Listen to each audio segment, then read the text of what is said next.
All right. I know I already talked about Star Wars, but I still kind of have a bone to pick with Revenge of the Sith as to how it could have been better. Now, I say never judge a book by its cover, real quick. This is my copy of Revenge of the Sith. I bought it without a cover for a quarter of its retail value on Amazon. Now, there's no saving the Phantom Menace and Attack of the Clones from their own goofiness.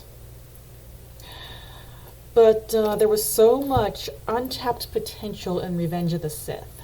The book digs deep into all the necessary raw emotion, dialogue, and story depth. But filmmakers kind of push that aside and maximize their effort in the action sequences and special effects, leaving us with a flashy yet weak movie that left Star Wars fans understandably disappointed. Most people place the blame on the talent, saying that Natalie Portman and Hayden Christensen didn't really have that talent for those roles. I maintain that they did, but they were not given much to work with. It was like bringing a bazooka to a slap fight. So I'm going to kind of follow suit with how I did Red Dragon and read from the book to kind of fill in those gaps. We'll start with the character depth on Anakin. All right. This is how it feels to be Anakin Skywalker for now. The Supreme Chancellor returns your look with a hint of smile and a sliver of an approving nod. And for you, this tiny, trivial, comradely victory speaks of warmth and ease that relaxes the dragon grip of dread on your heart. Forget that you are captured. You and Obi-Wan have been captured before. Forget the deteriorating ship. Forget the Jedi-killing droids. You've faced worse. Forget General Grievous. What is he compared with Dooku? He can't even use the Force. So now, here, for you, the situation comes down to this. You are walking between two best friends you have ever had, with your precious droid friend faithfully whirring after your heels, on your way to win the Clone Wars.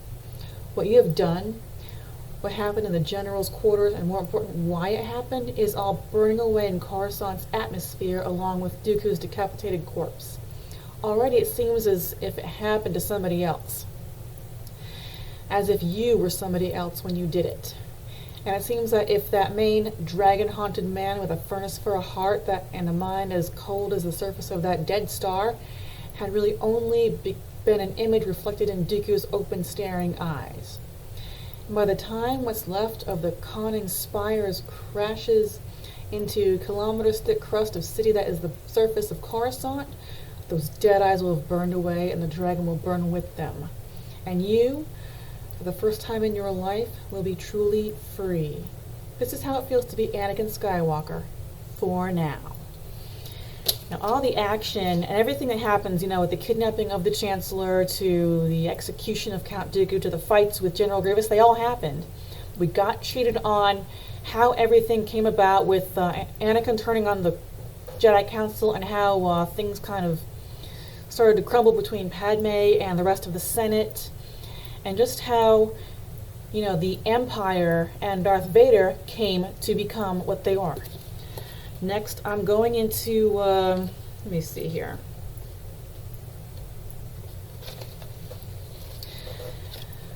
How Anakin was kind of unofficially appointed to the Jedi Council at the Chancellor's behest, and his, literary reaction to it. Finally, as it began to sink in upon him, as he gradually allowed himself to understand that the Council had finally decided to grant him his heart's desire, that they finally had recognized his accomplishments, his dedication, his power, he took a slow, deep breath. Thank you, Masters. You have my pledge that I will uphold the highest principles of the Jedi Order.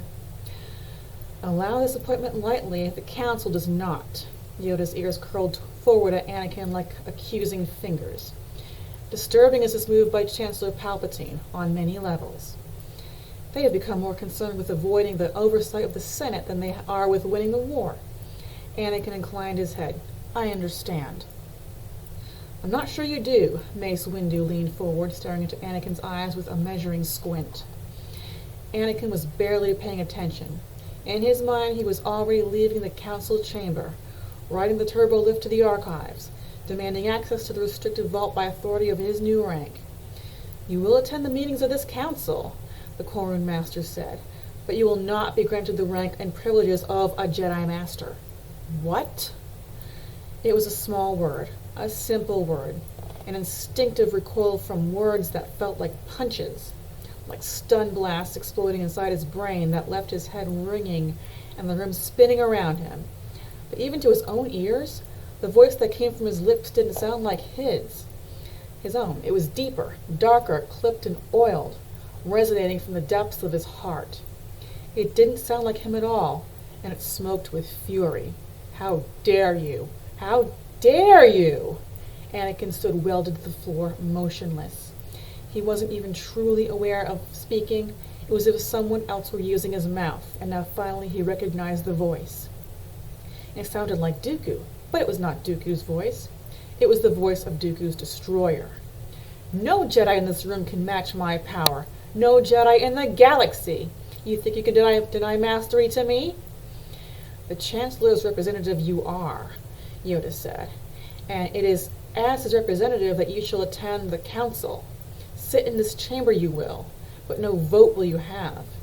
The Chancellor's views you shall present, his wishes, his ideas and directives, not your own." Up from the depths of his furnace heart came an answer so far transcending fury that it sounded cold as interstellar space. "This is an insult to me and to the Chancellor. Do not imagine that it will be tolerated." Mace Windu's eyes were as cold as the voice from Anakin's mouth. "Take your seat, young Skywalker." Anakin matched his stare. "Perhaps I'll take yours." His own voice inside his head had a hot black fire that smoked from the depths of his furnace heart. "You think you can stop me from saving my love? You think you can make me watch her die? Go ahead and vapad this, you—" "Anakin!" Obi-Wan said softly. He gestured to an empty seat beside him. "Please." And something in Obi-Wan's gentle voice, in his simple, straightforward request, sent his anger slinking off. Ashamed, and Anakin found himself alone on the carpet in the middle of the Jedi Council, blinking. He suddenly felt very young and very foolish. "Forgive me, Masters." His bow of contrition couldn't hide the blaze of embarrassment that climbed his cheeks. All right, now, after that's over, they're walking away, and we get to his one-on-one conversation about his frustration with Obi-Wan. Anakin was glad that the vast, vaulted temple hallway was deserted save for him and Obi-Wan. He didn't have to keep his voice down. "This is outrageous. How can they do this?" "How can they not?" Obi-Wan countered. "It's your friendship with the Chancellor, the same friendship that got you a seat in the Council, that makes it impossible to grant you mastery. In the Council's eyes, that would be the same as giving a vote to Palpatine himself." He waved this off. He didn't have time for the Council's political maneuvering. Padme didn't have time. "I didn't ask for this. I don't need this. So if it wasn't friends with Palpatine, I'd be a master already. Is that what you're saying?" Obi-Wan looked pained. "I don't know. I have the power of any 5 masters, any 10. You know it, and so do they. Power alone is no credit to you." Anakin flung an arm back toward the council tower. "They're the ones who call me the Chosen One. Chosen for what? To be a dupe in some slimy political game?" Obi-Wan winced as if he'd been stung. "Didn't I warn you, Anakin? I told you of the tension between the council and the Chancellor. I was very clear. Why didn't you listen? You walked right into it." "Like that ray shield trap," Anakin snorted. "Should I blame this on the dark side, too?" "However it happened," Obi-Wan said, "you are in a very delicate situation." "What situation? Who cares about me? I'm no master. I'm just a kid, right? Is that what it's about? Is Master Windu turning everyone against me because I came along? He was the youngest Jedi ever named to the Council. No one cares about that." "Sure they don't. Let me tell you something a smart old man said to me not so long ago. Age is no measure of wisdom. If it were, Yoda would be 20 times as wise as you are." This has nothing to do with Master Yoda. That's right, it has to do with me. It has to do with them all being against me. They always have been. Most of them didn't even want me to be a Jedi. And if they'd won out, where would they be right now? Who would have done things I've done? Who would have saved Naboo? Who would have saved Kamino? Who would have killed Dooku and rescued the Chancellor? Who would have come for you and Alpha after Ventress? Yes, Anakin, yes, of course. No one questions your accomplishments. It's your relationship with Palpatine that is the problem. And it's a very serious problem. I'm too close to him. Maybe I am. Maybe I should alienate a man who's been nothing but kind and generous to me ever since I first came to this planet. Maybe I should reject the only man who gives me the respect I deserve. Anakin, stop. Listen to yourself. Your thoughts are of jealousy and pride. Those are dark thoughts, Anakin. Dangerous thoughts. In these dark times, you are focused on yourself. You need to focus on your service. Your outburst in the council was an eloquent argument against granting you mastery. How can you be a Jedi Master when you have not mastered yourself? Okay, I'm out of breath for just a sec. Alright, later on, we know that in a very, very weak dialogue that Padme is starting to doubt her own commitment to the Republic, and she voices this to Anakin, and he doesn't really take it very well. Here goes. If not for his dreams, he'd withdraw from the Order. Today, now, the Lost 20 would be the Lost 21. Let the scandal come. It wouldn't destroy their lives, not their real lives. It would destroy only the lives they had before each other. Those separate years that now meant nothing at all. He said softly. Beautiful, isn't it? She jumped as if he'd pricked her with a needle. Anakin! I'm sorry. He smiled fondly as he moved out from the shadows. I didn't mean to startle you. She held one hand pressed to her chest as though to keep her heart from leaping out. No, it's all right. Anakin, you shouldn't be out here. It's still daylight. I couldn't wait, Padme. I had to see you. He took her in his arms. Tonight is forever from now. How am I supposed to live that long without you? Her hand went from her chest to his. But we're in full view of 1,000,000 people, and you're a very famous man. Let's go inside. He drew her back from the edge of the veranda, but made no move to enter the apartment. How are you feeling? Her smile was as radiant as Tatooine's primary as she took his flesh hand and pressed it to the soft fullness of her belly. He keeps kicking. He? Anakin asked mildly. I thought you'd ordered your medical droid not to spoil the surprise. Oh, I didn't get this from the MD. It's my... Her smile went softly sly. Motherly intuition. He felt a sudden pulse against his palm and laughed. Motherly intuition, huh? With a kick like that? Definitely a girl. She laid her head against his chest. Anakin, let's go inside. He nuzzled her gleaming coils of hair. I can't stay. I'm on my way to meet with the Chancellor. Yes, I heard about your appointment to the Council, Anakin. I'm so proud of you. He lifted his head, an instant scowl gathering on his forehead. Why did she have to bring that up?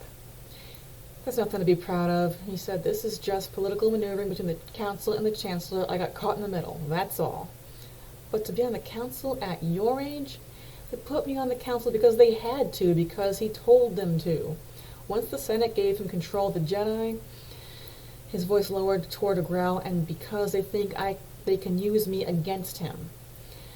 Padme's eyes went oddly remote and thoughtful. Against him? She echoed. The Jedi don't trust him. That doesn't mean much. They don't trust me either. Anakin's mouth compressed into a thin, bitter line. They'll give me a chair in the council chamber, but that's as far as it will go. They won't accept me as a master. Her gaze returned from that thoughtful distance, and she smiled up at him. Patience, my love. In time, they will recognize your ability. They already recognize my abilities. They fear my abilities, he said bitterly. But this isn't even about that. Like I said, it's a political game. Anakin, I don't know what's happening to the Order, but whatever it is, I don't like it. He shook his head. This war is destroying everything the Republic is supposed to stand for. I mean, what are we fighting for anyway? What is all this worth saving? Padme nodded sadly, disengaging from Anakin's arms and drifting away. Sometimes I wonder if we're on the wrong side. The wrong side? You think everything I've accomplished has been for nothing?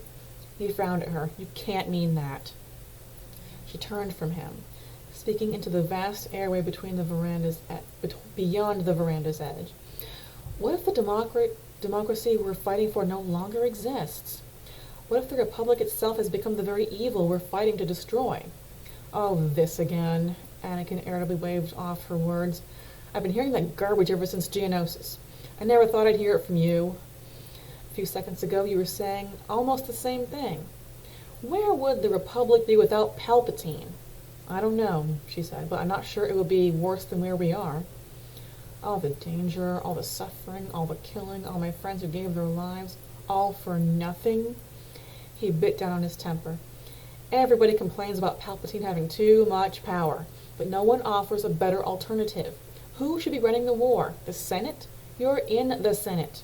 You know these people. How many of them do you trust?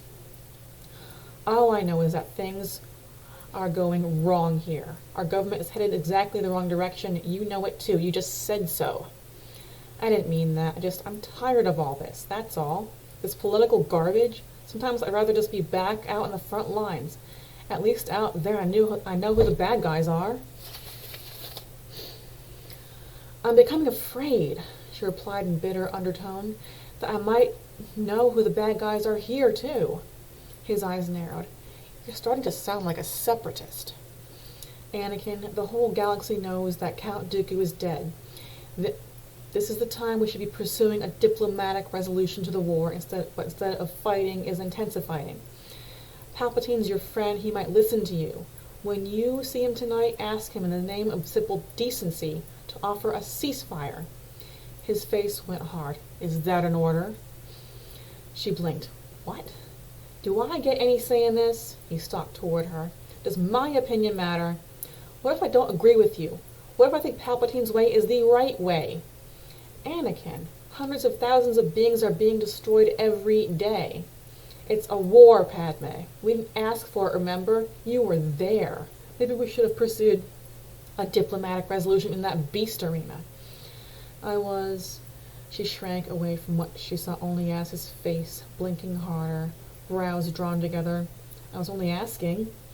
Everyone is only asking. Everyone wants something from me, and I'm the bad guy if they don't get it. He spun away from her, cloak whirling, found himself at the veranda's edge leaning on the rail, the door still piping groaned in his mechanical grip.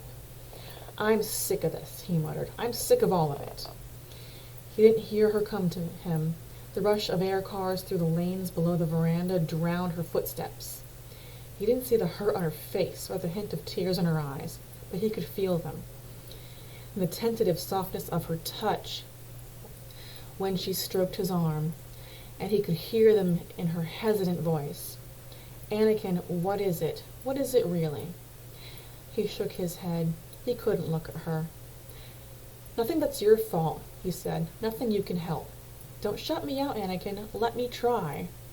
You can't help me. He stared down the dozens of crisscross lanes of traffic, down toward the invisible bedrock of the planet.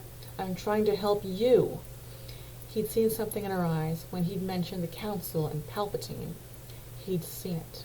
What aren't you telling me? Her hand went still, and she did not answer. I can feel it, Padme. I can sense you're keeping a secret. Oh, she said softly, lightly. That's funny. I was thinking the same thing about you. He just kept staring down over the rail into the invisible distance below.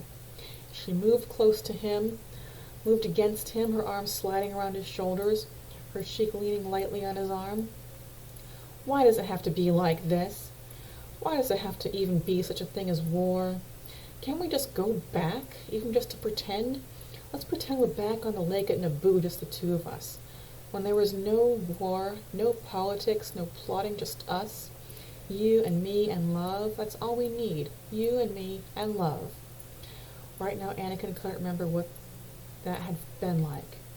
I have to go, he said. The Chancellor is waiting. All right. I am freaking thirsty.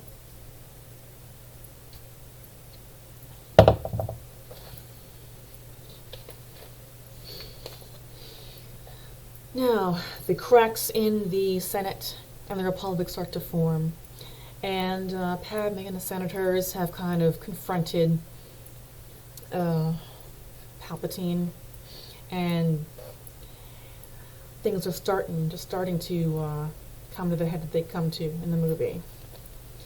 Speaking her politician voice and wearing her politician look, Padme did the talking. Anakin had a sickening suspicion this was all her idea. We are not attempting to I hate this word, delegitimize your government, she was saying. That's why we're here. If we were trying to organize an opposition, if we sought to impose our requests as demands, we would hardly bring them before you in this fashion. This petition has been signed by 2,000 senators, Chancellor. We ask only that you instruct your governors not to interfere with the legitimate business of the Senate, and that you open peace talks with the separatists. We seek only to end the war and bring peace and stability back to our homeworlds. Surely you can understand this. I understand a great many things, Palpatine said. This system of governors you have created is very troubling. It seems that you are imposing military controls even on loyalist systems. Your reservations are noted, Senator Amidala. I assure you that the Republic governors are intended only to make your system safer by coordinating planetary defense forces and ensuring that neighboring systems mesh into cooperative units and bringing production facilities up to speed in service of the war effort. That's all. They will in no way compete with the duties and prerogatives with the power of the Senate. Something in the odd emphasis he put on the word power made Anakin think Palpatine was speaking more for Anakin's benefit than for Padme's. All those who gain power are afraid to lose it. May I take it then, Padme said, that there will be no further amendments to the Constitution? My dear Senator, what has the Constitution to do with this? I thought we were discussing ending the war. Once the separatists have been defeated, then we can start talking about the Constitution again. Must I remind you that the extraordinary powers granted to my office by the Senate are only in force for the duration of the emergency? Once the war ends, they expire automatically. And your governors, will they expire too? They are not my governors, my lady. They are the Republic's, Palpatine replied imperturbably. The fate of their positions will be in the hands of the Senate, where it belongs. Padme did not seem reassured. And peace talks. Will you offer a ceasefire? Have you tried a diplomatic resolution to the war? You must trust me to do the right thing, he said. That is, after all, why I'm here. Feng Zar roused himself. But surely, I have a right to do, I have and said I will do what is right, Palpatine said, a testy edge sharpening his voice. He rose, drawing himself up to his full height. Then, inclining his head with an air of finality, and that should be enough for your committee. His tone said, don't let the door crunch you on the way out. Padme's mouth compressed into a thin, grim line. On behalf of the delegation of the 2,000, she said, with tight-drawn formality, I thank you, Chancellor. And I thank you, Senator Amidala, and your friends, Palpatine lifted the document reader containing the petition, for bringing this to my attention. The senators turned reluctantly and began to file out. Padme paused, just for a second, to meet Anakin's eyes with a gaze as clear as a slap on the mouth. He stayed expressionless, because in the end, no matter how much he wanted to, no matter how much it hurt, he couldn't quite make himself believe he was on her side. All right, next, the confrontation, the revelation of the Sith Lord hiding within the Republic. And how in the heck did he find out that Anakin and Padme were married? I'll show you. Anakin had a feeling Master Windu was going to be disappointed. Palpatine had hardly reacted at all. The Supreme Chancellor of the Republic sat at the small desk in his private office, staring distractedly at an abstract twist of uranium that Anakin had always assumed was supposed to be some kind of sculpture, and merely sighed, as though he had matters of greater importance on his mind. I'm sorry, sir, Anakin said, shifting his weight in front of Palpatine's desk. Perhaps you didn't hear me. Obi-Wan has made contact with General Grievous. His attack is already underway. They're fighting right now, sir. Yes, of course, Anakin. Yes, quite. Palpatine still looked as if he was barely paying attention. I entirely understand your concern for your friend. Let us hope he is up to the task. It's not just concern for Obi-Wan, sir. Taking General Grievous will be final victory for the Republic. Will it? He turned to Anakin, and a distinctly troubled frown chased the distraction from his face. I'm afraid, my boy, that our situation is a great deal more grave than I had feared. Perhaps you should sit down. Anakin didn't move. What do you mean? Grievous is no longer the real enemy. Even the Clone Wars themselves are now only a distraction. What? The Council is about to make its move, Palpatine said, grim and certain. If we don't stop them, by this time tomorrow the Jedi may very well have taken over the Republic. Anakin burst into astonished laughter. But sir, please, you can't possibly believe that. Anakin, I know. I will be the first to be arrested, the first to be executed, but I will be far from the last. Anakin could only shake his head in disbelief. Sir, I know that the Council and you have disagreements, but this is far beyond any personal dispute between me and the members of the Council. This is a plot generations in the making. A plot to take over the Republic itself, Anakin. Think. You know how they don't trust you. They never have. You know they have been keeping things from you. You know they've been made plans behind your back. You know that even your great friend Obi-Wan has not told you what their true intentions are. It's because you're not like them, Anakin. You're a man, not just a Jedi. Anakin's head drew down toward his shoulders as though he found himself under enemy fire. I don't. They wouldn't. Ask yourself, why did they send you to me with this news? Why? Why not simply notify me through normal channels? And take careful note of his reaction. We will need a full account. Sir, no need to fumble for an explanation, he said gently. You've already as much admitted that they've ordered you to spy on me.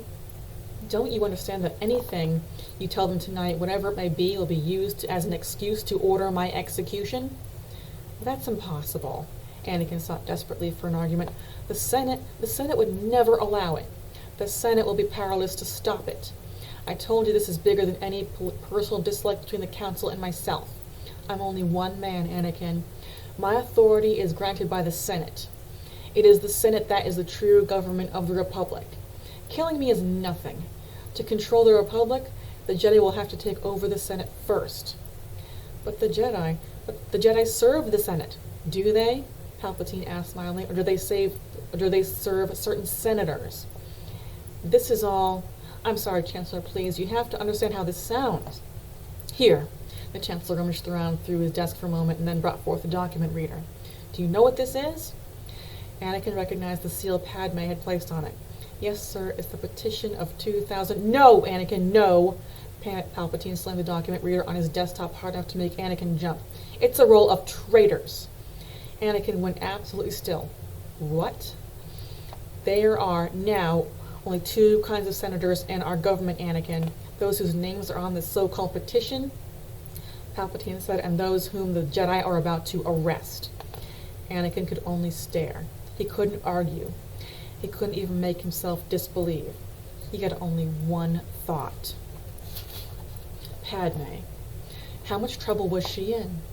Didn't I warn you, Anakin? Didn't I tell you what Obi-Wan was up to? Why do you think he was meeting with the leaders of this delegation behind your back? But, sir, please, surely all they asked for is an end of the war. Isn't that what the Jedi want too? I mean, it's what we all want, isn't it? Isn't it? Perhaps. Though how that end comes about may be the single most important thing about the war. More importantly, even than who wins. Oh, Padme, Anakin moaned inside his head. Padme, what have you gotten yourself into? Their sincerity may be much to be admired, Palpatine said. Or would it be, were it not that there was much more to that meeting than met the eye? Anakin frowned. What do you mean? Their petition was nothing of the sort. It was, in fact, a not-so-veiled threat. Palpatine sighed regretfully. It was a show of force, Anakin, a demonstration of the political power the Jedi will be able to muster in support of their rebellion. Anakin blinked. But surely, he stammered, rounding Palpatine's desk, but surely Senator Amidala at least can be trusted. I understand how badly you need to believe that, the Chancellor said, but Senator Amidala is hiding something. Surely you sensed it. If she is, Anakin swayed. The floor seemed to be tilting under his feet like the deck of the invisible hand. Even if she is, he said, his voice flat, over-controlled, it doesn't mean that what she's hiding is treason. Palpatine's brows drew together. I'm surprised your Jedi insights are not more sensitive to such things. I simply don't sense betrayal in Senator Amidala, Anakin insisted. Palpatine leaned back in his chair, steepling his fingers, studying Anakin skeptically. Yes, you do, he said after a moment. Though you don't want to admit it, perhaps it is because neither you nor she yet understands that by betraying me, she is also betraying you. She couldn't. Anakin pressed a hand to his forehead. His dizziness was getting worse. When had he hate when this happens. When had he last eaten? He couldn't remember. It might have been before the last time he slept. She could never. Of course she could, Palpatine said. That is the nature of politics, my boy. Don't take it too personally. It doesn't mean that the two of you can't be happy together. What? The room seemed to darken around him. What do you mean? Please, Anakin. Are we not past the point of playing childish games with one another? I know. Do you understand? I've always known. I've pretended ignorance only to spare you discomfort. Anakin had to lean on the desk. What do you know? Anakin, Padme was my queen. I was her ambassador to the Senate. Naboo is my home. You of all people know how I value loyalty and friendship. Do you think I have no friends among the civil clergy and Theed? Your secret ceremony has never been secret. Not for me, at any rate. I've always been very happy for you both. You. Words whirled through Anakin's mind, and none of them made sense. But if she's going to betray, that, my boy, is entirely up to you. The fog inside Anakin's head seemed to solidify into a long, dark tunnel. The point of light at the end was Palpatine's face. I don't understand. Oh yes, that's very clear. The Chancellor's voice seemed to be coming from very far away. Please sit, my boy. You're looking rather unwell. May I offer you something to drink? No, I'm all right. Anakin sank gratefully into the dangerously uncomfortable chair. I'm just a little tired, that's all. Not sleeping well? No, Anakin offered an exhausted chuckle. I haven't been sleeping well for a few years now. I quite understand, my boy, quite. Palpatine rose and rounded his desk, sitting casually on its front edge. Anakin, we must stop pretending. The final crisis is approaching. A moment.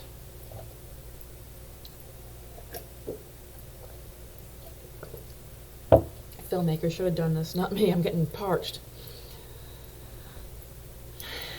Anakin, we must stop pretending. The final crisis is approaching, and our only hope to survive is to be completely, absolutely, ruthlessly honest with each other and with ourselves.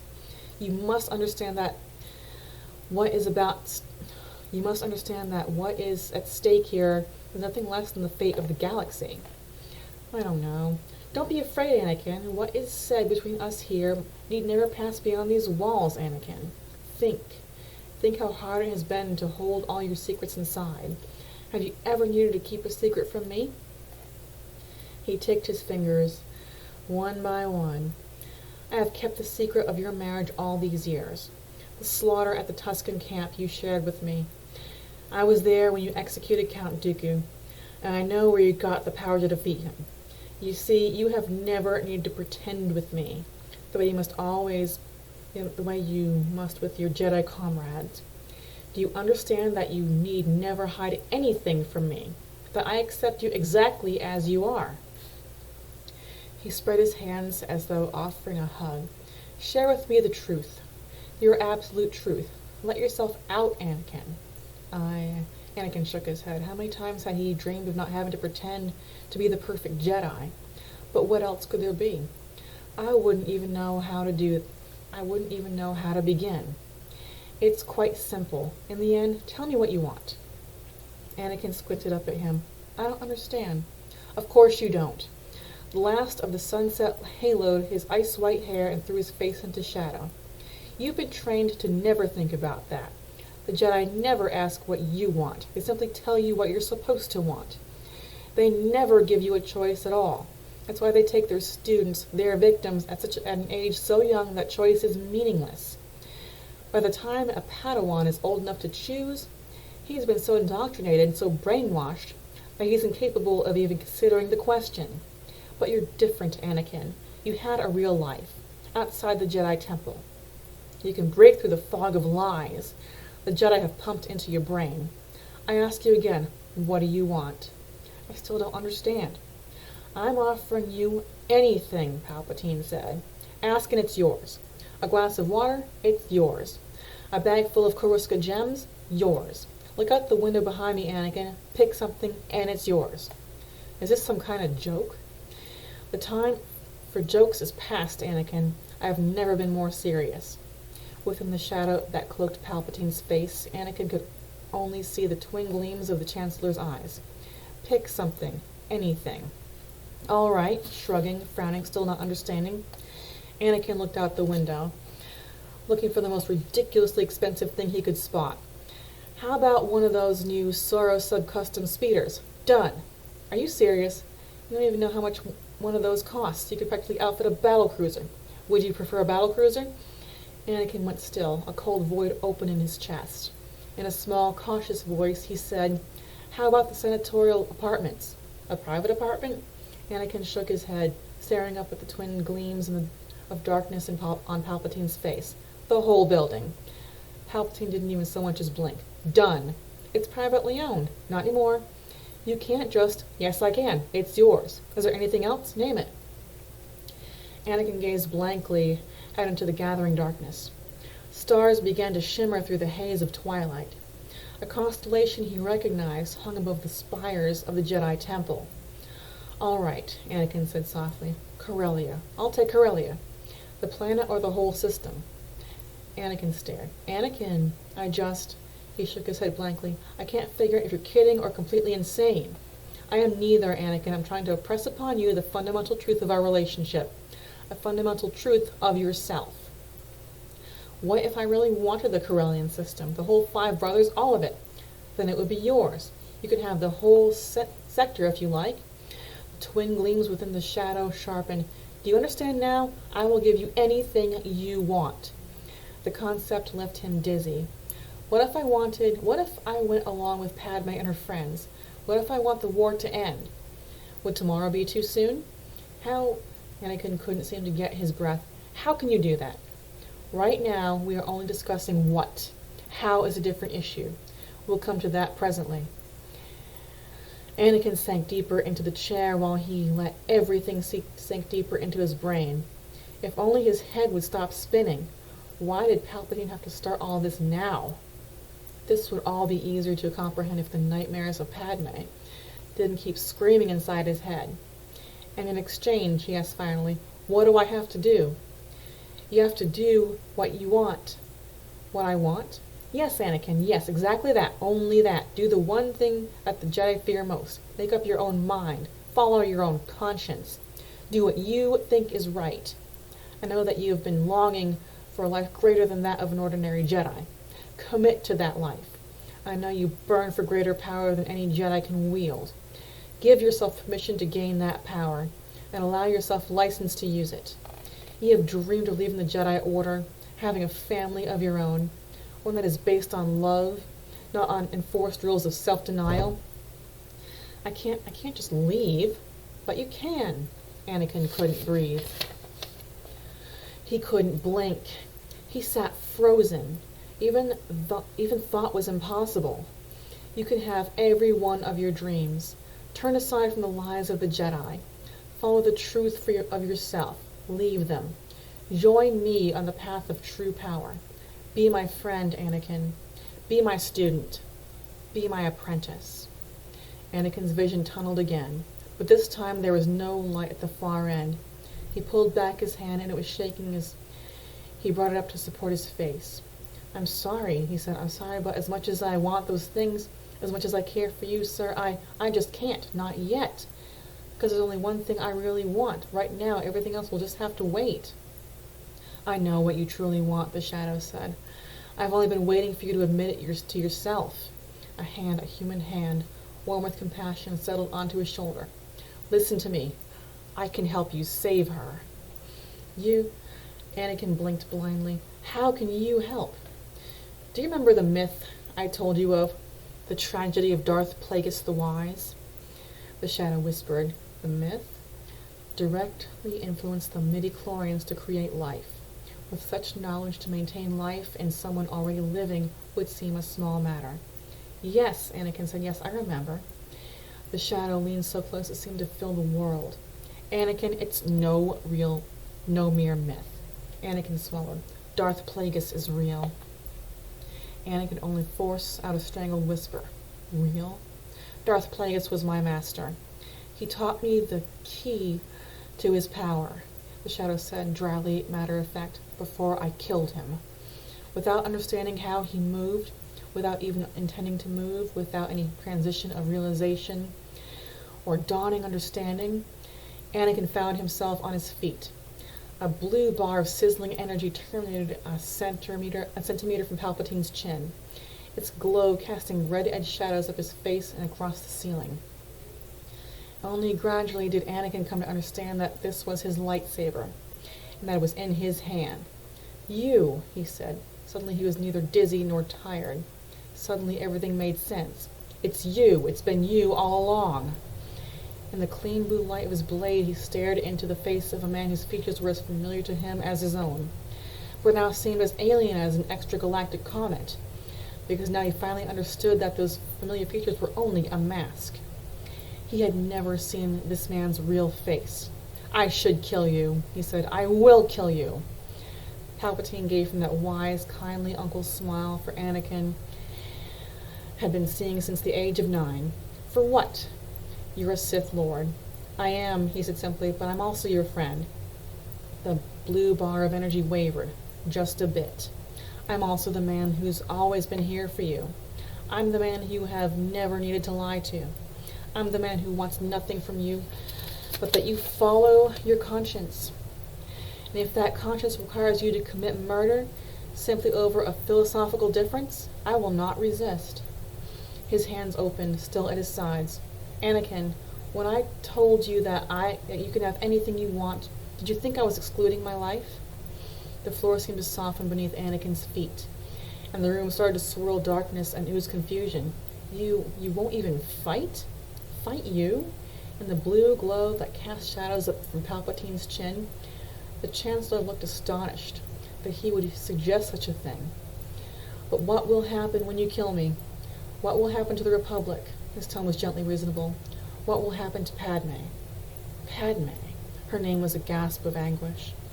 "When I die," Palpatine said with the air of a man reminding a child of something he ought to already know, "my knowledge dies with me." The sizzling blade trembled. "Unless, that is, I have the opportunity to teach it to my apprentice." His vision swam. A whisper of naked pain and despair. "I don't know what to do." Palpatine gazed upon him, loving and gentle as he had ever been, though only a whisker shy of a lightsaber's terminal curve. And what if this face was not a mask? What if the true face of the Sith was exactly what he saw before him? A man who had cared for him, had helped him, had been his loyal friend when he thought he had no other. What then? "Anakin," Palpatine said kindly, "let's talk." Everything that happens between now and the final confrontations on Mustafar is exactly the same between here and the movie. And all the special effects were completely justified. And now, let's get to another thing that was a little bit shortchanged. When Padme finds Anakin on Mustafar after his massacre of the Separatists. See how deep this goes. Padme stumbled down the landing ramp into Anakin's arms. Her eyes were raw and numb. Once inside the ship, her emotional control had finally shattered, and she had sobbed the whole way there, crying from relentless mind-shedding dread. And so her lips were swollen and her whole body shook. And she was just so grateful, so incredibly grateful, that again she flooded with fresh tears. Grateful that he was alive. Grateful that he'd come bounding across the landing deck to meet her. That he was still strong and beautiful. That his arms were still warm around her, and his lips were soft against her hair. Anakin, my Anakin. She shivered against his chest. I've been so frightened. Shh, shh, it's all right. He stroked her hair until trembling began to fade. Then he cupped her chin and gently raised her face to look into his eyes. You never need to worry about me. Didn't you understand? No one can hurt me. No one will ever hurt either of us. It wasn't that, my love. It was, oh, Anakin, he said such terrible things about you. He smiled down at her. About me? Who would want to say bad things about me? He chuckled. Who would dare? Obi-Wan. She smeared tears from her cheeks. He told me you turned to the dark side, that you murdered Jedi, even younglings. Just having gotten the words out made her feel better. Now all she had to do was rest in his arms while he held her and hugged her and promised her that he would never do anything like any of that. And she started half a smile aimed up toward his eyes. But instead of the light of love in his eyes, she only saw reflections of lava. He didn't say, I could never turn to the dark side. He didn't say, murder younglings, me, that's just crazy. He said, Obi-Wan's alive. His voice had dropped an octave, and had gone colder than the chills that were spreading from the base of her spine. Yes, he said he was looking for you. Did you tell him where I am? No, Anakin, he wants to kill you. I didn't tell him anything. I wouldn't. Too bad. Anakin, what? He's a traitor, Padme. He's an enemy of the state. He has to die. Stop it, she said. Stop talking like that. You're frightening me. You're not the one who needs to be afraid. It's like, tears brimmed her eyes again. I don't even know who you are anymore. I'm the man who loves you, he said it through clenched teeth. I'm the man who would do anything to protect you. Everything I have done for you. Anakin. Horror squeezed her voice down to a whisper, small and fragile and very young. What have you done? And she prayed he wouldn't really answer. What I have done is bring peace to the Republic. The Republic is dead, she whispered. You killed it. You and Palpatine. It needed to die. New tears started, but they didn't matter. She never have enough tears for this. Anakin, can't we just go? Please, let's leave together today. Now, before something happens. Nothing will happen. Nothing can happen. Let Palpatine call himself Emperor. Let him. He can do the dirty work, all the messy, brutal oppression it'll take to unite the galaxy forever. United against him. He'll make himself into the most hated man in history. And when the time is right, we'll throw him down. Anakin, stop.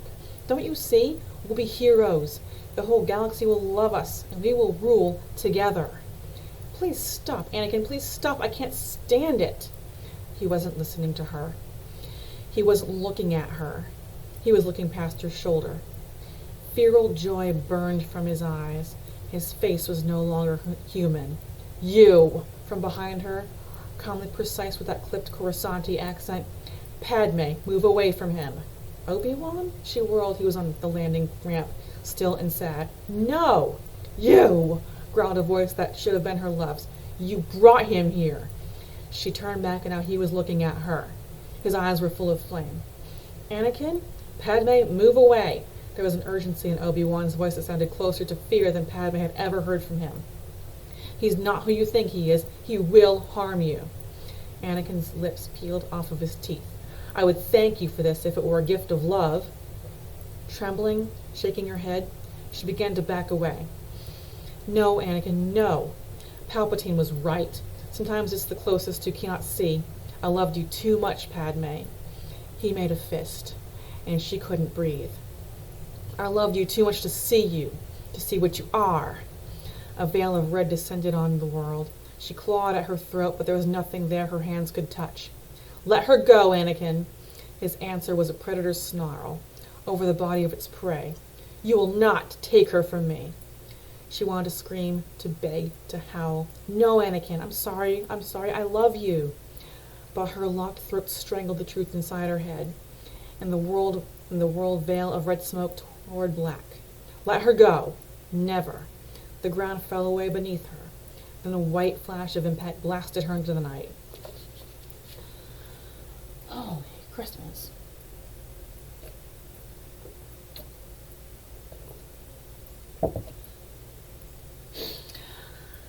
The book captures that fight scene on Mustafar between Anakin and Obi-Wan perfectly.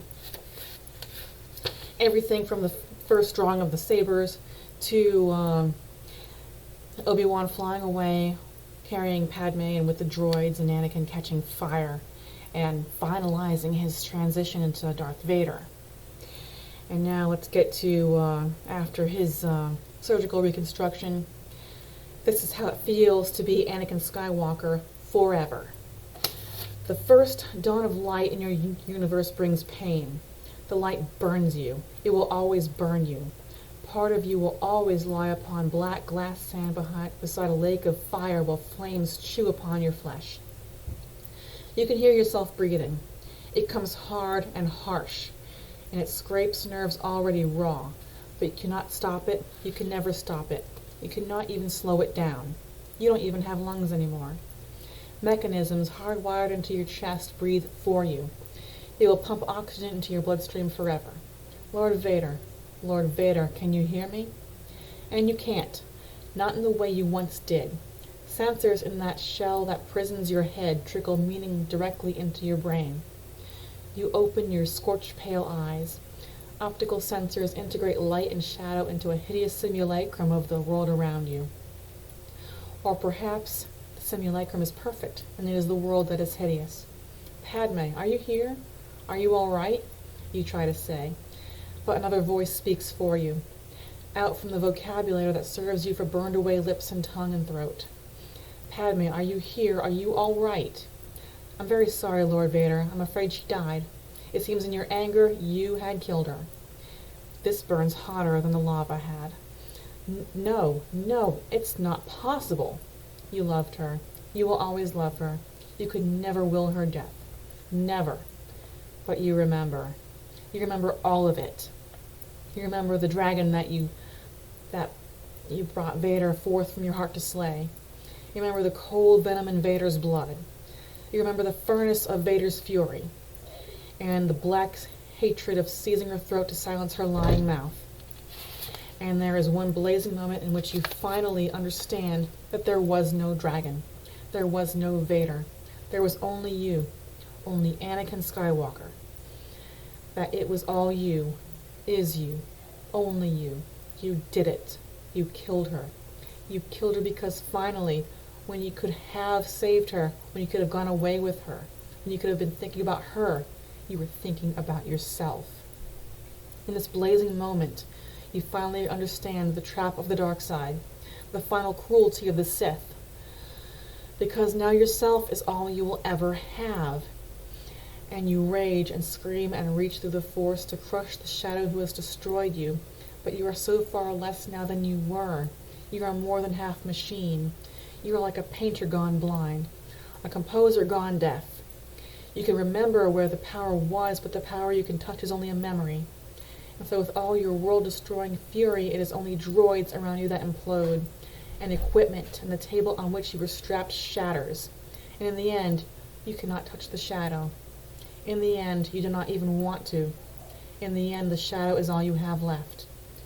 Because the shadow understands you. The shadow forgives you, and the shadow gathers you unto itself. And within your furnace heart, you burn in your own flame. This is how it feels to be Anakin Skywalker, forever. And like the movie, the book ends with two young couples going home with their newly adopted babies. And this right here is how the movie Revenge of the Sith could have been better. I hope you enjoyed it, and I hope you think so too. And I hope this was worth your time, because this is the longest video I've ever done. But thank you so much for watching, and please subscribe. See you next time.